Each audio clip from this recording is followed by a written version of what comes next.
यह कक्षा उपशास्त्री वर्ग के लिए लगाई गई है। इसमें निर्धारित पाठ्य पुस्तक वैयाकरण सिद्धांत कौमुदी का उत्तरार्ध भाग, जिस क्रम में एध धातु के रूपों की सिद्धि की जा रही है। आज एध धातु के लड़िंग लकार में जो रूप बनते हैं उन रूपों की सिद्धि की जानी है। लड़िंग लकार हेतु मदभूत इस अर्थ में होता है। हेतु और हेतु मत। हेतु पहले भी बता चुके हैं। हेतु और हेतु मत, कारण और कार्य दोनों जहां पर उपस्थित हो। कारण और कार्य, जैसे वर्षा होगी तो धान होगा। धान का होना कार्य है और वर्षा का होना कारण है। कारण के बिना कार्य नहीं हो पाता है। तो ऐसे वाक्य में जहाँ कार्य और कारण दोनों उपस्थित हो, वहाँ हेतु हेतु मतोर लिंग लकार का प्रयोग का विधान है। लेकिन अक्रिया निपत्तौ, यदि क्रिया की निष्पत्ति नहीं होती हो तब वहां लड़िंग लकार का प्रयोग किया जाता है। इस स्थिति में हम लोग आज उस लड़िंग लकार अर्थात क्रिया की निष्पत्ति नहीं होती हो तब, अने क्रिया अनिष्पत्तो, अक्रिया निष्पत्तो। अगर वर्षा नहीं होगी तो क्या धान होगा? नहीं होगा, अनिष्पत्ति है। धान का होना तभी संभव है जब वर्षा होगी, यानी सिंचाई का कार्य होगा, कारण होगा तभी कार्य होगा। तो हम लोग आज पुनः पूर्व की भांति यहाँ एध धातु से हेतु हेतु मध्यभूत इस अर्थ में लड़िंग लकार लाते हैं। एध लिंग बन जाता है। फिर लिंग के अंग का हलंत्यम से इत संज्ञा और लड़ी में जो री है उसकी उपदेश जुनासिक से इत संज्ञा और तस्य लोप से लोप कर देते हैं। ल बच जाता है। उस ल के स्थान में परस्मै पदानाम अणलतुस उस नहीं, परस्मै पदा नहीं, तीप तस जी सिप थस थ मिप बस मस त आताम झ थास आथाम ध्वम ईड वहिंग महिंग। इस सूत्र से आत्मने पद में प्रथम पुरुष एक वचन के विवक्षा में त प्रत्यय लाते हैं। बन जाता है एध त। इस स्थिति में शतासी लड़ी लूटो, इस सूत्र से स्य का आगम करते हैं। कहता है कि लड़ी और लूट, लड़ी में लड़ित और लिंग दोनों का ग्रहण है, इसलिए यहाँ लड़िंग है, लिंग लकार पड़े में है, इसलिए धातु और लड़िंग लकार के बीच में स्य का आगम हो जाता है। एध स्य त। इस स्थिति में स्य की आर्धातुक संज्ञा हो जाती है। शेषम आर्धातुकम, तिंग सित से जो रहित प्रत्यय है उसकी आर्धातुक संज्ञा होती है। तो स्या जो है तिंग नहीं है। तिंग का मतलब ती से लेके अंग तक 18 प्रत्ययों में नहीं आता है। और तालब स की भी इसमें इत संज्ञा नहीं हुई है, न होने वाली है, तो इसकी आर्धातुक संज्ञा हो जाएगी। आर्धातुक संज्ञा हो जाने से आर्धातुक का सेठ बला दे। इस सूत्र से बलादी आर्धातुक रहने पर ईट का आगम होता है। तो स्य जो है बलादी आर्धातुक है, क्योंकि स्य का घटक जो स है उसका बल प्रत्याहार में पाठ आता है, इसलिए ईट का आगम हो गया। वो ईट का आगम स्य के पहले होगा, इसलिए कि आद्यंतो टकितो सूत्र है। टीत जो होता है जिसको कहा जाता है उसके आगे होता है। तो यह कहा जा रहा है स्या को, तो स्या के आगे होगा। ईट में टकार की संज्ञा हो जाएगी, हलंत से लोप हो जाएगा, ई बच जाएगा। तो एध ई स्य त। इस स्थिति में एक सूत्र है आड जादी नाम। इस सूत्र से लुंग लंग लृंग परे रहने पर, लुंग लंग लृंग परे में है, इसलिए धातु को 8 का आगम होता है। आजादी धातु है इसलिए 8 का आगम होगा। हलादी धातु रहता तो 8 का आगम होता। तो 8 का आगम हो जाएगा, वो भी धातु को हो रहा है इसलिए धातु के पहले होगा। 8 के टकार लोप हो जाएगा। तो आ एध ई स्य त। अब आ और एध दोनों के स्थान में आटस च से वृद्धि हो जाएगी, आय बन जाएगा। तो ऐध ई स्य त, ध्वजा के इसी मिल जाएगा, ऐधी स्य त। अब इसके बाद में आदेश प्रत्ययो हो, कहता है इन और कवर्ग से परे प्रत्यावय व्यादेश स्वरूप, सकार के स्थान में मूर्धन्य आदेश होता है। तो इन हो गया ईट का ई, उससे परे प्रत्यावय तो नहीं है लेकिन आदेश स्वरूप सकार है, स्य का स, तो उस स के स्थान में मूर्धन्य सकार हो गया। तो बन गया ऐधी ऐधिष्यत। यह ऐधिष्यत प्रथम पुरुष एक वचन में रूप संपन्न होता है।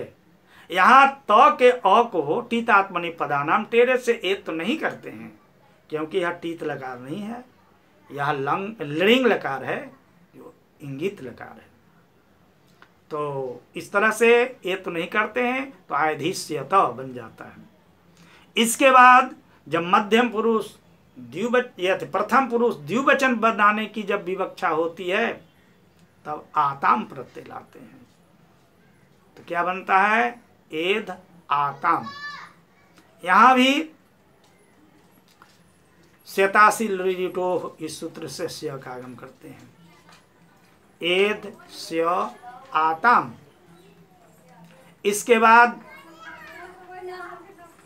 स्य को आर्धातुक संज्ञा करके आर्धातुक का सेठ वाला आदेश से ईट का आगम करते हैं।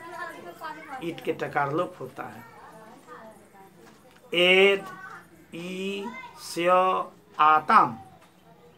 इसके बाद धातु को आठ आजादी नाम सूत्र से 8 का आगम करते हैं जो धातु से पहले होता है। 8 के टकार का लोप हो जाता है, आ एध हो जाता है। और यहाँ पर आ और एध के एकार दोनों के स्थान में आटस च से वृद्धि होती है। कहता है कि 8 से एच परे में हो तो दोनों के स्थान में वृद्धि हो जाती है। 8 का आ है और एच परे में है तो दोनों के स्थान में वृद्धि हो गई। तो वृद्धि हो गई तो आय बन गया। तो ऐधि स्य आताम। इसके बाद आदेश प्रत्यय से पुनः स्य के सकार को मूर्धन्य आदेश कर देते हैं।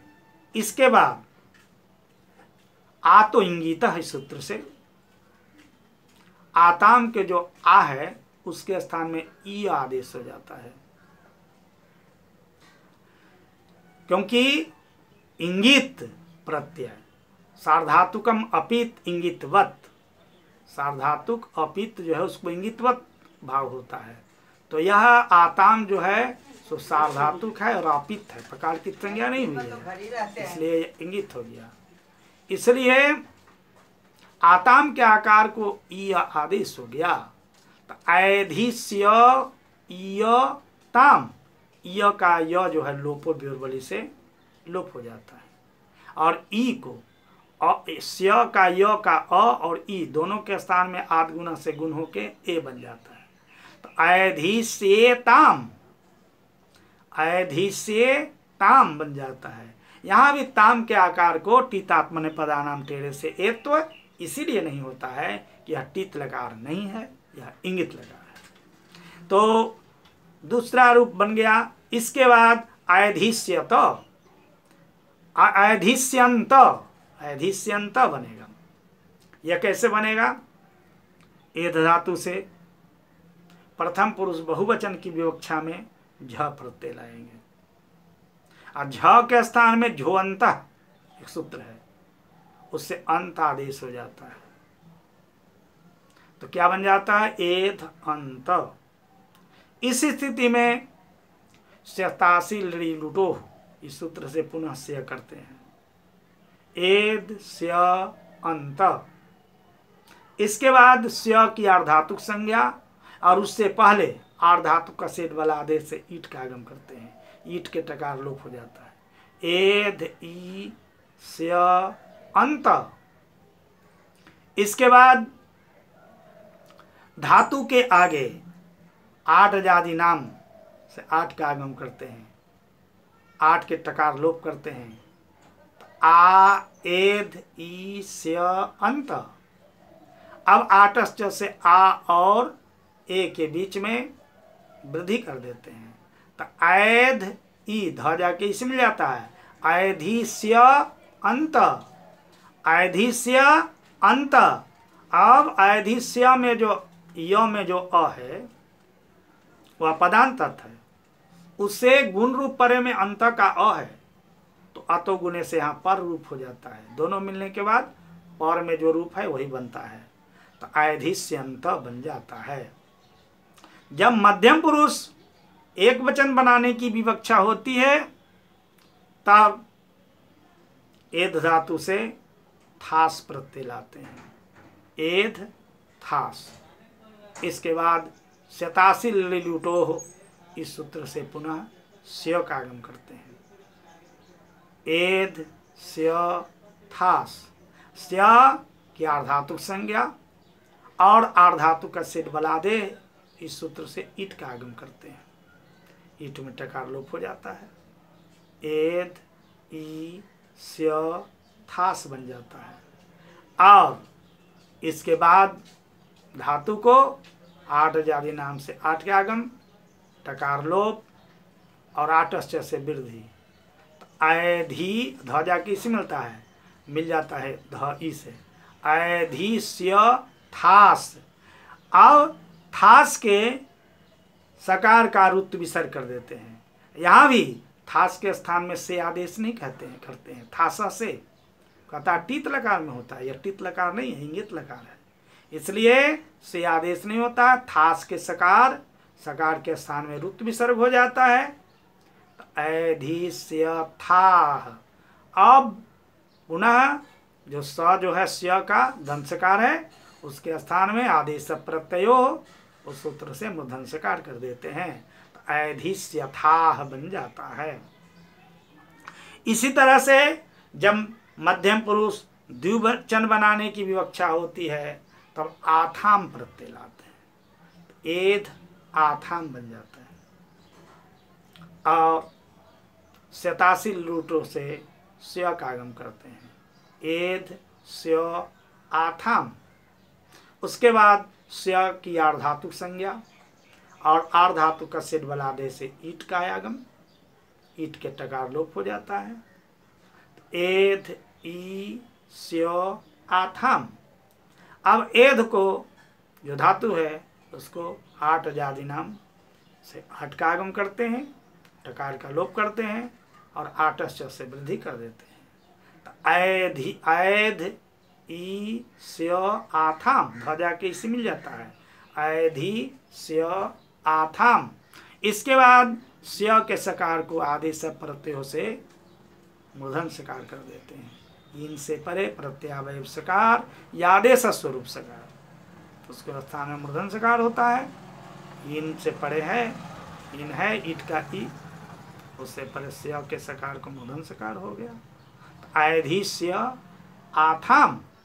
अब आथाम के आकार को पुनः आतो इंगित इस सूत्र से ई आदेश हो जाता है, आताम के आ को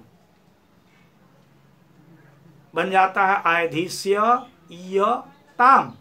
य के पहले य को लोपो विवरणी से लोप कर देते हैं और उसके बाद स्य का य घटक अकार और इकार दोनों के स्थान में आध गुना से गुण करके ए बना देते हैं। ऐधिष्ये थाम। अब यहाँ भी थाम के आकार को टित आत्मने पदानाम टेढ़े से ये तो नहीं कर पाएंगे, क्योंकि यह टित लकार नहीं है, इंगित लकार है। उसी तरह से जब मध्यम पुरुष बहुवचन बनाने की विवक्षा होगी तब ध्वम प्रत्यय लाएंगे, बन जाएगा एध ध्वम। इसके बाद स्यताशील रूटों से स्य का आगम करेंगे, एध स्य ध्वम। इस स्थिति में स्य की आर्धातुक संज्ञा और आर्धातुक का सेठ बलादे से ईट का आगम करेंगे, ईट में टकार लोप हो जाएगा, एध ई स्य ध्वम। इसके बाद एध जो धातु है उसके आगे आठ जादि नाम, इस सूत्र से आठ का आगम करेंगे, आठ के टकार लोप हो जाएगा, आ एध रहेगा, उस समय आटस्थ से वृद्धि कर देंगे, आ और ए मिलके आय हो जाएगा, ऐध ई ध जाके इससे मिल जाएगा, ऐधी स्य ध्वम। अब आदेश प्रत्ययों से इन से परे, इन या कवर्ग से परे प्रत्यावय सकार हो या आदेश स्वरूप सकार हो उसको मूर्धन सकार होता है, तो यहाँ आदेश स्वरूप सकार है, उसके स्थान में मूर्धन सकार हो गया, तो ऐधिष्य ध्वम बन गया। अब ध्वम में जो टी है आम भाग, उसको पुनः टितात्मने पदानाम टेढ़े से तो नहीं कर पाएंगे, क्योंकि यह टित लकार नहीं है, तो ऐधिष्य ध्वम हो जाएगा। उसी तरह से जब उत्तम पुरुष एक वचन बनाने की जब विवक्षा होगी तब एक धातु से ईड प्रत्यय लाएंगे, ईड के डकार लोप हो जाएगा, हलंत्यम से संज्ञा तस्य लोप से लोप, एध ई हो गया। इस स्थिति में शताशील रूटों से पुनः स्य का आगम होगा, एध स्य ई। अब स्य की पुनः आर्धातु संज्ञा, आर्धातु का सिर बलादे से ईट के आगम, ईट धातु के आगे होगा, टित है इसलिए टकार लोप हो जाएगा, एध ई स्य ई। अब धातु को पुनः आठ जाने नाम से आठ के आगम और आठ टकार का लोप और आटश्च से वृद्धि, तो ऐधी स्य ई। अब आदेश प्रत्ययों से स को मूर्धन सकार कर देंगे, ऐधिष्य ई। अब यहाँ ई को ए तो नहीं करेंगे क्योंकि टितलकार नहीं है, तब क्या करेंगे, आठ गुना से गुण कर देंगे, स्य का य घटक का और ई दोनों के स्थान में आठ गुना से गुण हो जाएगा, एक ऐधिष्य।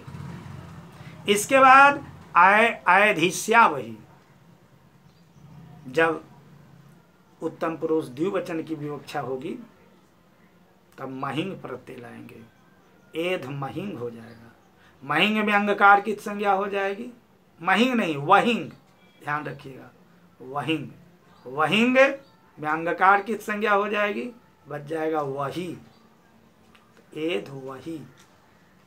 इस स्थिति में शताशील रूटों से फिर स्य का आगम, एध स्य वही, और स्य की आर्धातुक संज्ञा, आर्धातुक का सिर बलादे से ईट का आगम, ईट टकार का लोप, एध ई स्य वही।